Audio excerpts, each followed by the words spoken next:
investidor, tudo bom com você? Aqui quem fala é o Daniel Varenga, o investidor raiz, e hoje nós vamos para mais um vídeo direto ao ponto, onde eu vou falar sobre as ações da MAHLE Metal Leve. Então, se você quer saber mais sobre essa empresa, vem comigo no vídeo até o final, pois eu vou deixar aqui a minha opinião, se vale a pena ou se não vale a pena investir em MAHLE. Só que antes de entrar nesse conteúdo, eu vou logo te convidando, se você ainda não está inscrito, para você se inscrever no canal e ativar as notificações para você não perder nenhum conteúdo novo. E além disso, não se esquecer de deixar a likezeira, caso você goste desse conteúdo, para mostrar para o YouTube que você está gostando e ajudar o YouTube a entregar esse conteúdo para mais pessoas e o canal continuar crescendo. Então eu conto com a sua participação. Agora, sem mais delongas, vamos para a análise da MAHLE aqui na tela do meu computador. Bom, a MAHLE, eu estou gravando hoje,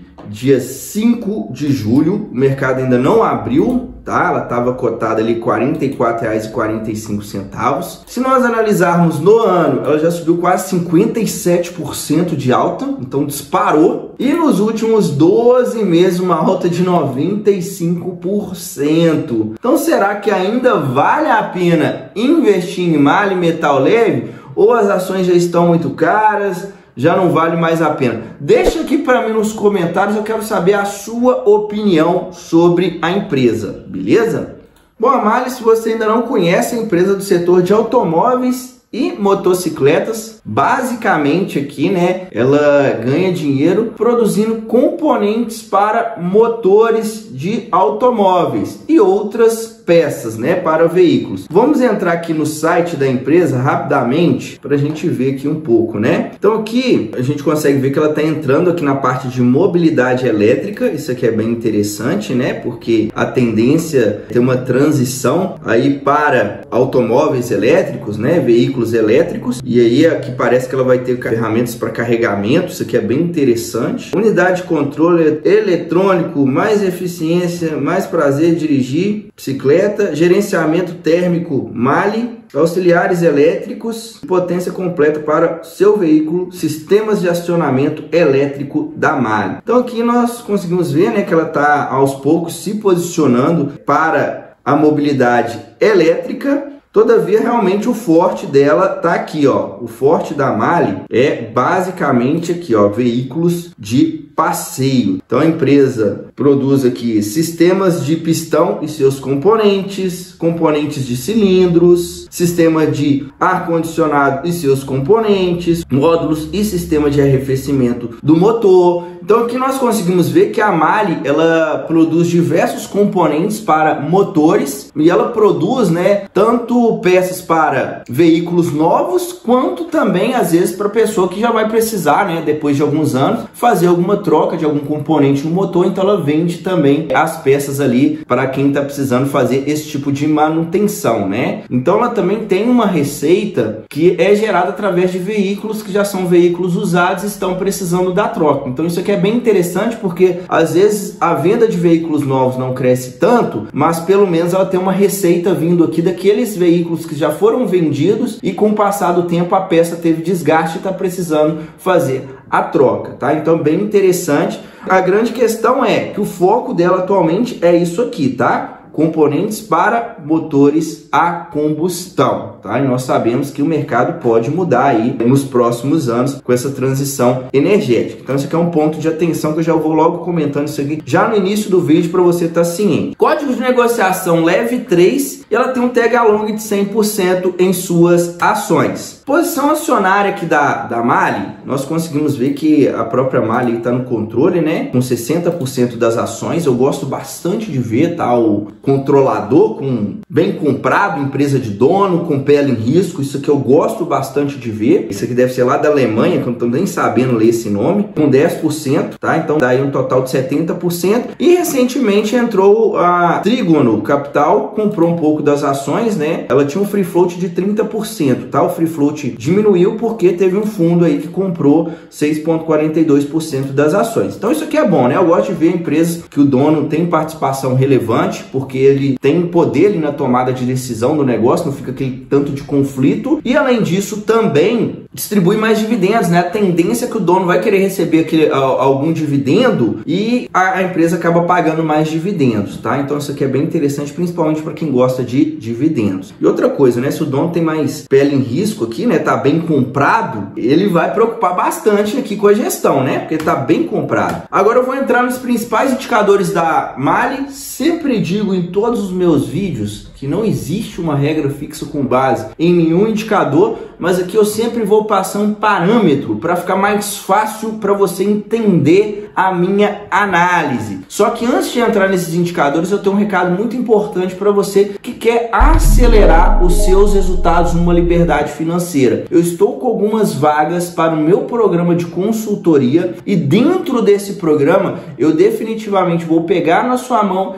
e te ajudar a atingir seus objetivos mais rápido. Eu vou fazer uma análise da sua carteira de investimentos. Se você não investe também não tem problema, mas eu vou fazer uma análise da sua carteira de investimentos e vou te entregar uma nova carteira totalmente personalizada. É uma carteira que vai de acordo com o seu perfil de investidor, de acordo com os seus objetivos e de acordo com a sua realidade. Basicamente, a única coisa que você vai precisar fazer é dar um Ctrl+C, Ctrl+V nessa carteira, ou seja, copiar e colar e colocar o dinheiro para trabalhar. Então, se você tem interesse, é o primeiro link que vai estar na descrição desse vídeo. É só você clicar e entrar em contato comigo diretamente via WhatsApp. Vou deixar também o QR Code aqui na tela, caso você esteja assistindo no computador e queira mirar a tela do seu celular. Continuando aqui a análise, a cotação no dia 3/7, ela estava R$ 45,63, valor de mercado aproximadamente 6 bilhões. Então é uma empresa que eu já considero média, né? Passou ali de 5 bilhões, eu já não considero empresa pequena, então já é empresa com porte médio, não é gigante, tá? Empresa com porte médio aqui na nossa bolsa. Dívida líquida de 24 milhões. É um endividamento baixíssimo, tá? 24 milhões para uma empresa que está na bolsa é dívida muito baixa, principalmente na questão da MALL, que é uma empresa que tem um EBITDA forte, né? Vem gerando bastante caixa. Então, endividamento, no momento, não precisa preocupar com o endividamento, porque a empresa está com uma estrutura de capital bem conservadora. Dividend yield de 9,5%. É um ótimo dividendo, tá? Quando eu vou investir pensando em dividendos, eu gosto de receber pelo menos 6%, então 9,5% não tem muito o que dizer, né? Excelente. O ROI de 36% é algo que me chama bastante atenção também, tá? Esse indicador geralmente eu gosto de 10% ou mais. 36% é um ROI excelente, tá? Um ROI muito elevado. Geralmente quando a empresa tem um ROI mais elevado assim, ela tem algum tipo de vantagem competitiva, ela consegue crescer sem ter que ficar demandando tanto capital de terceiros para ela poder crescer. Geralmente o próprio caixa que ela gera é suficiente para ela conseguir expandir suas operações. Então eu gosto bastante, né, de empresas que têm uma rentabilidade elevada. É o caso da MALL. Margem líquida de 14% é uma boa margem, tá? Geralmente eu gosto de empresas com pelo menos 10% em margem. A margem quanto mais elevada, melhor também, tá? Indica que a empresa está em um setor onde a concorrência não é tão acirrada ou que a empresa tenha algum tipo de vantagem competitiva duradoura para longo prazo, caso ela trabalhe sempre com uma margem elevada, tá? Então a margem também que gosto bastante de analisar, a margem boa. Indicador de preço, que é o preço sobre lucro,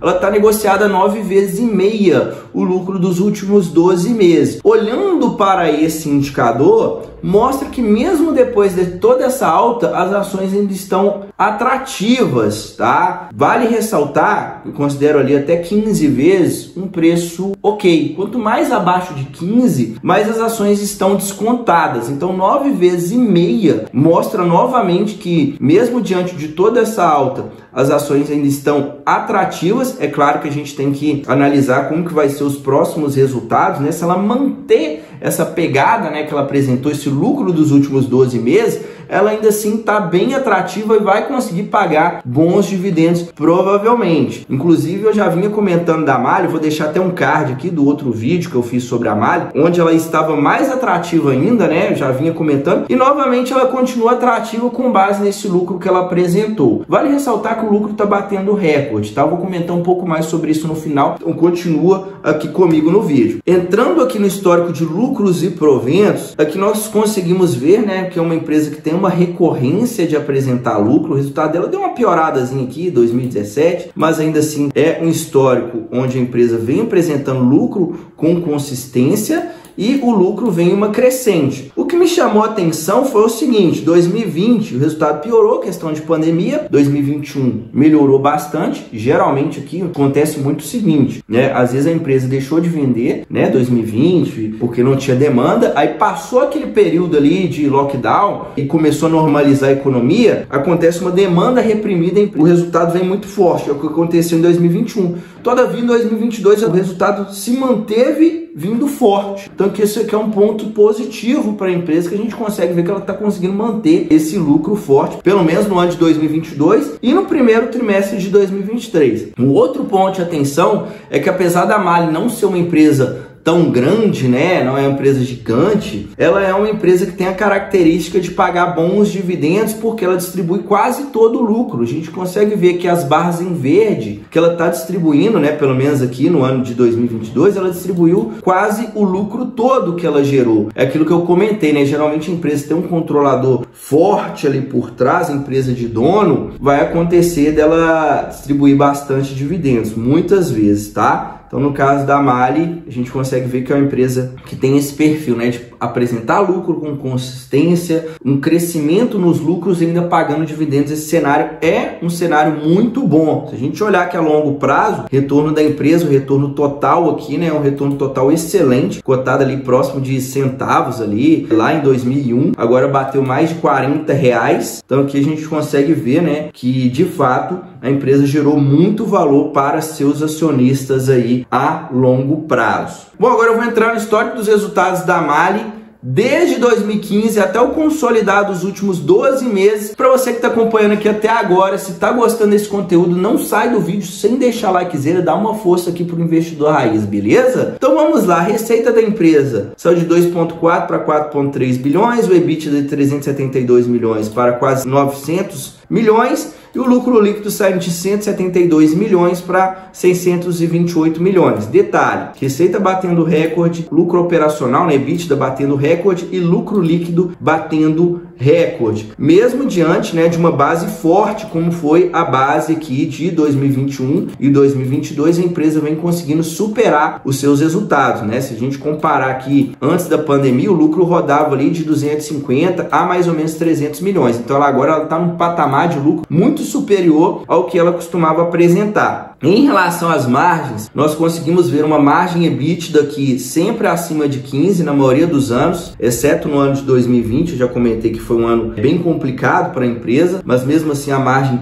é uma margem boa e que não oscila tanto. Eu também não gosto de ver uma margem oscilando demais. E quando a gente olha para a margem líquida, também sempre trabalhando aqui na maioria dos anos, né? O ano de 2016 foi um ano bem ruim aqui para a empresa também, mas fora isso, a maioria dos anos ela trabalhando com uma margem aqui de 10% ou mais, que é uma margem boa. O ROI também não tem muito o que dizer, né? Mais ou menos acima de 10% na maioria dos anos. Agora aumentou bastante essa rentabilidade, então isso aqui é um ponto de atenção, né? Porque a empresa está conseguindo crescer, está conseguindo melhorar a sua rentabilidade, a margem também está melhorando aqui aos poucos, então ela está ficando cada vez mais eficiente. Quando a gente olha para a dívida, não tem o que dizer, né? Ela tem uma dívida líquida de 24 milhões, gerando 900 milhões em EBITDA, então praticamente não tem alavancagem aqui a empresa se a gente comparar com EBITDA. Olhando aqui para o fluxo de caixa operacional, nós conseguimos ver que vem crescendo, né, essa geração de caixa, ela vem melhorando, diferente do lucro líquido, do EBITDA. Isso aqui oscila um pouco mais, porque às vezes a empresa aumenta o estoque, dá um prazo a mais, então não é um crescimento linear que fica, mas eu gosto de ver um fluxo de caixa operacional com o passar do tempo ele aumentando. Então a gente consegue ver que mais ou menos na casa dos 300 milhões, agora rodando aqui 350, 500, 600 milhões em fluxo de caixa operacional. Então vem melhorando. E um detalhe que me chama muito a atenção que positivamente na MAHLE é o investimento em CAPEX. Ela está demandando muito pouco investimento em CAPEX e mesmo assim ela está conseguindo melhorar a sua geração de caixa, ou seja, ela está conseguindo entrar mais dinheiro no caixa, vender mais, expandir, ao mesmo tempo sem ter um gasto muito elevado com investimentos. Aqui a gente consegue ver que frente ao fluxo de caixa operacional, ela costuma investir aqui, ó, 37, 38. O ano que ela investiu mais foi 59%. Nos últimos anos ela vem investindo menos de 30% do caixa que ela gera e ainda assim ela está conseguindo melhorar esse fluxo de caixa operacional, que nós estamos vendo aqui uma crescente. E quando isso acontece, fica aqui, ó, fluxo de caixa livre. A gente consegue ver o fluxo de caixa dela sempre livre. Por quê? Porque está sobrando dinheiro no caixa. E esse fluxo de caixa livre vira dividendos. Então eu gosto bastante de empresas que conseguem crescer a sua geração de caixa operacional sem demandar muito investimento em CAPEX, tá? No final das contas, acaba sobrando mais caixa livre que pode ser distribuído para seus acionistas em forma de dividendos. Dito tudo isso, qual que é a minha opinião aqui sobre a MAHLE Metal Leve? Bom, a empresa bem redondinha, né? Tem excelentes fundamentos, trabalha praticamente sem dívida, tem uma alta rentabilidade, margens elevadas, consegue gerar muito caixa demandando pouco investimento, paga bons dividendos, tá em um preço interessante, tá? Mesmo depois de toda essa alta, ela mantendo essa pegada aqui de mais de 550 milhões, 600 milhões em lucro, ela ainda vai continuar pagando bons dividendos, tá? Levando em consideração esse resultado, ela ainda está barata. Todavia, tem a questão que eu mencionei aqui no início do vídeo, que é a questão da transição energética. Hoje a MAHLE ela é mais posicionada para motores a combustão e nós sabemos que o futuro isso pode mudar, então nós temos que ver o que vai acontecer futuramente. Então é um ativo que você precisa estar acompanhando de perto para ver o que a empresa está fazendo, como que ela está se posicionando para essa mudança e essa transição energética, tá ok? Então minha opinião é essa. Se você gostou dessa análise, compartilhe esse conteúdo com quem você acredita que tem interesse e deixa aqui para mim nos comentários se ficou alguma dúvida sobre a MAHLE Metal Leve. A gente se vê no próximo vídeo. Até a próxima. Tchau, tchau.